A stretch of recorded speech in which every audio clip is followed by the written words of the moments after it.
everybody and welcome back to my channel. So today is Saturday. I'm sorry it's late. I probably won't have this edited up until tonight as well, but this week has been crazy busy. So, news update. I've been making loads of baby clothes for my bestie. Well, she's had the baby. So that's very exciting. So I've been very distracted keeping up to date with her, texting her.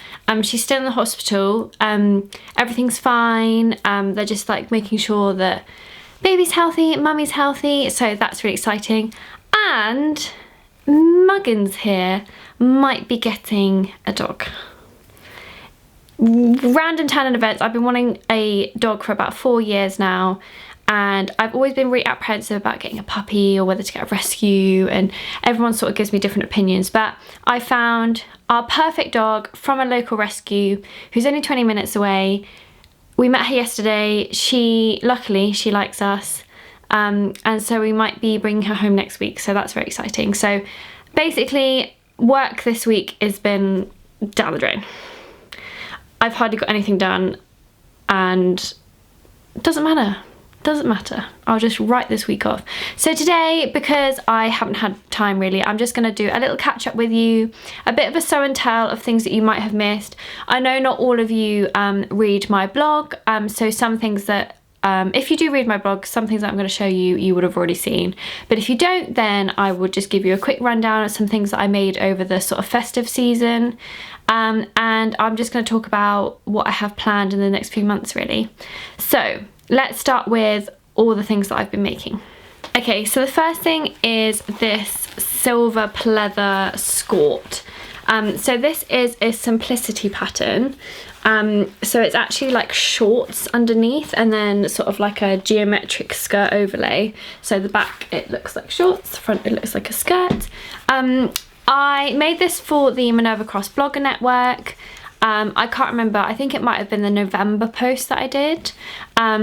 I find this really, really comfortable. The pleather is actually from Minerva Crafts and it's like really, really soft. For a fake leather, it's so soft and the cotton backing is amazing. So actually sewing this wasn't too difficult, which is always a good sign. And I have worn this a couple of times over Christmas. Ignore the old VHS hanger. Do you remember, is British Home Stores still a thing? I don't know. I haven't seen one in ages. But yeah, I love this and I've worn it a lot. I will put the pattern number in the description because I can't remember what it was. But it was a simplicity one where there's like 4 different sort of skirt and shorts and skort combos on there. And it was just one of the versions on that pattern. So I'm really, really happy with this. And actually my sister did ask me to make her one in gold. And I haven't done that, so I need to do that soon. Sorry about that. Okay, the next thing is really, really creased. I'm really sorry. Because of all the house stuff going on, me and my boyfriend now share one wardrobe because his had to be dismantled for demolition. And so every item of clothing that I have in my wardrobe is now like squished up so much. So I actually had to like pull this out quite violently. But yeah, sorry, just ignore the creases. So this is the Pomegranate Blouse from Octavia Patterns and they're a new PDF pattern company. I think she's based in Australia. But her name is Jodie and she's really, really lovely, and she asked me to be one of the pattern testers for this sort of cowl neck, very loose bias cut blouse. Very, very easy construction, 2 pieces with a bit of binding. I loved making this. It was really, really simple and quick to put together, and I really like the way it looks on me. Like, I don't normally wear this sort of like loose neck sort of blousey styles, but actually I think maybe my combination of the fabric choice and the colour, I still think it looks quite I don't know, like fresh. I don't know how to explain it, but normally I wouldn't wear something like this, but I really like the way this looks on me, so I will definitely be making another one of these. Again, I will put the link to the pattern in the description if you're interested, and go and support a small indie pattern house because, you know, they're the best, basically. Indie pattern houses are the best. So yeah, really like that, and I think the fabric I got was either, I can't remember the name of this, but you'll all know the name for this. I either got it from Crafty Mastermind.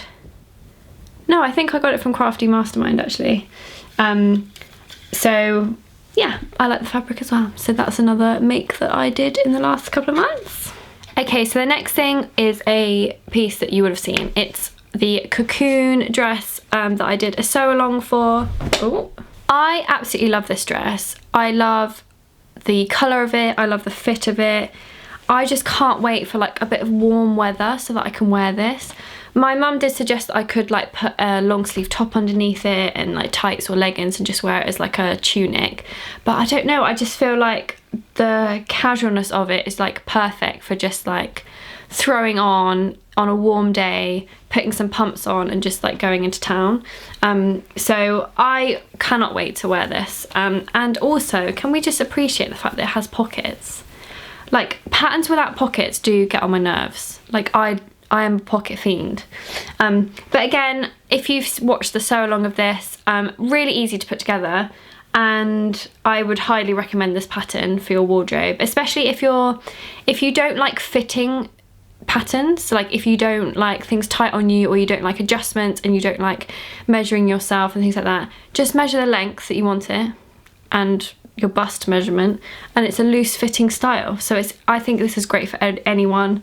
And yeah, really easy to put together. And although my mum has made like 7 of these now, a few of them she's taken out this middle seam and just cut the front piece on the fold, so she gets rid of this middle seam.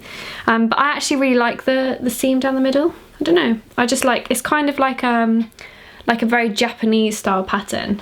But no, so I highly recommend that. Again, all these pictures of me wearing them, of all these items, are on my blog, and I'll link the pattern in the description. Okay, and the last thing I'm going to show you is my Francois dress from Tilly and the Buttons. So again, this was for the Minerva Crafts blogger network. I think this was definitely my December post, because I did it as like a festive outfit. This fabric you may remember from a fabric stash video. I bought it when I was visiting my friend in Portugal, and they have so many nice fabric shops in Portugal, and I saw this and I just loved it. So I only got, I think, like a 20cm strip of it, but I thought it was perfect for adding collars and little details on. So I made this collar out of it, and this main dress is a Ponte Roma fabric from Minerva Crafts. And it's so thick and warm, I thought it was perfect for winter. And actually this dress is really, really warm. I wore it out for our Christmas like girls' night, and all my friends were giving me lots of compliments on it. Obviously they're my friends, so they have to say nice things about me, but I just took it anyway, because you know, compliments are always nice.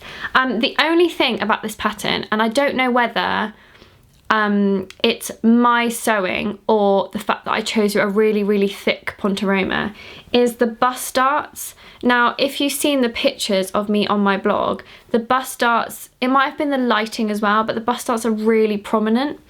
Now, I know how to do darts, and when I look at them closely, I don't think I can make them any smaller or any neater, but when it's on me, I feel like they're just there. So if you are going to make the Tilly and the Buttons Francois dress, I would recommend doing it in a pattern, or I don't know, I just feel like this colour and the fact that it's plain, these bust darts are really, really obvious. And my sister did comment on my Instagram photo saying, "Free the nipple." And that sort of made me go, oh no, are people going to think that's my nipple? But it's not, it's the bust darts. It's the bust darts. But yeah, I don't know what I'm going to do about that. But to be honest, when I'm wearing it, no one mentions anything, and my friends would have pointed that out if it looks weird. But I just feel like now that I know that it's there, I'm a bit like, oh. But it's fine. Like, I think this pattern is lovely and relatively easy to put together, I must say. And I love the raglan sleeves. I think that style is really nice. So I'll definitely make one again, but I might do it in a pattern fabric so that I can sort of make these a bit less obvious. Right, so the last thing I want to talk to you about before I go and frantically edit this is the handmade fair. So as some of you may know, last year I started teaching in the Janome Masterclass tent, and this year I'm doing the same. So Ragley in Warwickshire is the next one, and that's the 11th to the 13th of May. So if you do want to come to the handmade fair and you want to come to my Janome class, then I would recommend going online and buying your tickets, because then you can book directly onto my workshop. A lot of people do buy an entry only ticket and then book workshops when they get there. The only thing with that is they can't guarantee places. So you might book your entry only tickets, have in your head that you're going to come to a workshop or my workshop or someone else's workshop, get there, go to the workshop stand to buy your tickets, and you're like, oh, I really want to do this one. They say, sorry, it's fully booked. And it does happen. There is a chance that you can, like, if someone hasn't turned up or they can't come anymore, there are cancellations, so you might be able to, like, just wait outside the tent at that time, but I wouldn't risk it, honestly. Last year, especially at Ragley, the Saturday and the Sunday classes were fully booked before it even started. So I would recommend booking in advance if you want to come to any of the workshops. I do recommend it. And also I think you save money if you book the full experience tickets. So I'll put a link in the description to the Handmade Fair website where you can book tickets. The next fair after that is Bowood House in Somerset, and that's in June, and that's a brand new handmade fair. So that's an additional handmade fair. For Ragley and Bowood House there is free parking as well, so that's always a bonus. And I am teaching the Janome tent at Bowood, but the workshops aren't confirmed yet. I'm still sort of like tweaking little things, and I don't think they're up on the website yet. So that they should be up there soon. But Ragley is definitely up there, and you can book in advance on my workshop there. So at Ragley I am doing a daisy applique cushion cover. So if you're a bit nervous about applique and you want to try it out and make a cute little springtime cushion cover, then do come along to that. My lovely friend Stacey from Artsy Craftsy is going to be there as well, and she's amazing.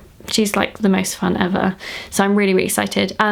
So yeah, if you want to come, click on the link in the description. And at Bowood in June, I think, don't hold me to this, but I think there might be sort of like a beginner's dressmaking class with me, where I think we're going to do sort of like seams, practicing seams, maybe invisible zips, and just make like a sampler up of loads of different techniques, so you can take that sampler home and then you can sort of use it as a reference guide to when you're actually making garments. So that will be fun, but that's not confirmed yet and it's not on the website yet, so I will tell you in the video next week or the week after if it's up. So yeah, I'm sorry for this really random rushed video. Make sure you give it a thumbs up if you like it and you still like me. Subscribe if you haven't already, and I will see you again next week, hopefully on time, for another video. I mean, filming on a Saturday is great because there's no builders here, so it's very quiet. But yeah, hopefully everything will go fine. I know that our bathroom wall is being knocked down next week, so I'll try and pick the day that's not happening, because the bathroom is literally just there through that wall. So that might be very noisy. But it'll be fine, I'll see you next week, don't you worry. Happy handmade, everyone.